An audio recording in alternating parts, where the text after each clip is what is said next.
Hello friends, welcome all of you Pinky Varma's kitchen. तो दोस्तों, आज के व्लॉग में मैं आपको बताऊंगी कि मैं नाग पंचमी की पूजा किस तरीके से करती हूँ। और इस बार डबल डबल डे पड़ा है, जैसे मंडे भी है और मंडे के दिन ही नाग पंचमी है। तो बहुत ही अच्छा शुभ मुहूर्त है। और जिसको भी अपने ग्रह दोष, पितृ दोष और घर में कोई भी दोष लगा हुआ हो वो समाप्त करना हो, तो आप अपने आप स्वयं से इस तरीके से पूजा कर सकते हैं। तो मैं पूजन की थाली लगा रही हूँ। और अगर जो आपको मेरा व्लॉग अच्छा लगे तो ज़रूर से कमेंट कीजिएगा। और अपने घर में जैसे छोटी सी फैमिली होती है, न्यू बच्चे होते हैं, मतलब न्यू मैरिड होते हैं, उनको नहीं पता होता, आजकल की जनरेशन नहीं जानती, तो भाई आप ज़रूर से उनको शेयर करना, तो घर में ही वो ये पूजन कर सकते हैं। तो ये मैंने नाग नागिन का जोड़ा मंगाया हुआ है, इनको नहला लिया है। मैं आपको बताऊं कि भाई अगर जो आपके पास नाग नागिन का जोड़ा ना हो तो आप आटे से बनाएं या फिर पीतल का मंगा लें। तो चलिए पूजन की तैयारी शुरू कर दी है। और साथ में ओम नमः शिवाय का जाप आप भी मेरे साथ करते रहना, जैसे कि मैं कर रही हूँ। तो भाई मैंने एक कटोरा सा ले लिया है मिट्टी वाला, मिट्टी का शुद्ध माना जाता है। और हम चारों जने बैठ गए हैं, दोनों बेटे और हस्बैंड। तो आप सोच रहे होंगे इनके हस्बैंड ऊपर क्यों बैठे हुए हैं। दोस्तों, ऊपर मतलब नीचे बैठने में उनको प्रॉब्लम होती है, उठा नहीं जाता, इसलिए वो बेड पर बैठे हुए हैं। तो हमने शिवलिंग को उसमें बैठा लिया है, मतलब भोले बाबा जी को उसमें बैठा लिया है। अब स्नान कराएंगे। और देखिए, स्नान का मतलब ये होता है पंचामृत। पंचामृत में मतलब भोले बाबा के पंचामृत में तुलसी का प्रयोग नहीं किया जाता। तो चलिए भाई, मैंने नाग नागिन का जोड़ा बिठा लिया है, उनको भी स्नान करा रहे हैं। तो सबसे पहले हमने जल से स्नान कराया। अब हम दूध से स्नान कराएंगे।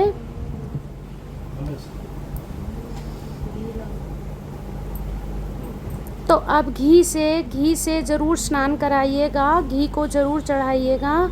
तो घी, शहद, दूध, दही, घी, शहद, ये सब चीज़ों का प्रयोग किया जाता है।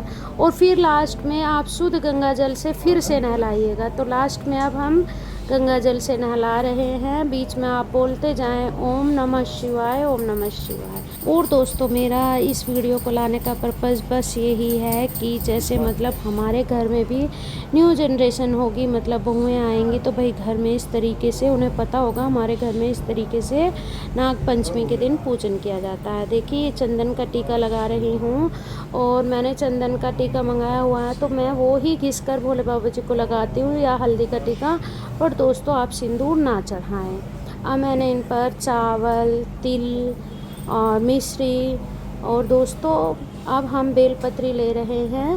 बेलपत्री पर सभी टीका लगाएं। ओम नमः शिवाय लिखा जाए तो वो लिखें, सात्विक बना सकते हैं। और कुछ भी ना हो तो सिंपल चंदन का टीका लगाएं। तो हमने सभी ने, मतलब सभी को मैंने बेलपत्री दे दी है, पर उससे पहले हम उनको माला पहनाएंगे। तो आपको पता ही है, सबसे पहले हर किसी का वेलकम माला से किया जाता है। तो हम भी अपने भोले बाबा जी को माला पहनाएंगे, टीका लगाकर माला पहनाई है। फिर अब हम बेलपत्री चढ़ाएंगे। तो फिर से बोलिए ओम नमः शिवाय।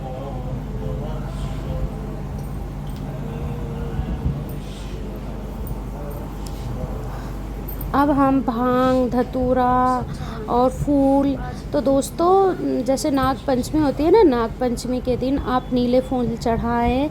और नीले फूल ना हो आपके पास तो आप अपराजिता के भी फूल चढ़ा सकते हैं। बट दोस्तों, ना तो मेरे पास अपराजिता के थे, पर हमारे घर में मतलब ये मैंने ऊपर लगाए हुए हैं पेड़ पौधे, तो उन पर नीले रंग के ये वाले फूल थे, तो मैंने वही फूल चढ़ाए। और अब हमने दिया लगा लिया है और हमने कपूर जलाई है। कपूर में हमने सभी ने एक एक अपने नाम से लौंग का जोड़ा चढ़ाया और आरती शुरू कर दी।